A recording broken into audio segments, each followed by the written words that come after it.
Belə bir məsələ var. Ötən həftə qarlı və şaxtalı yollarda avtomobil sürənlərin mənə verdiyi ən çox suallardan biri sürüşmüşəm, dəymişəm divara və ya başqa bir nəqliyyat vasitəsinə və mənim avtomobilimdə olan sərnişin xəsarət alıb.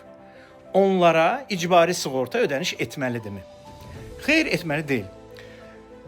İcbari sığortalar haqqında qanunun 7-ci maddəsinə əsasən 3-cü şəxslər sayılan kateqoriyada yaxın ailə üzvləri yoxdur. Yəni həyat yoldaşı, ana, ata, övladlar.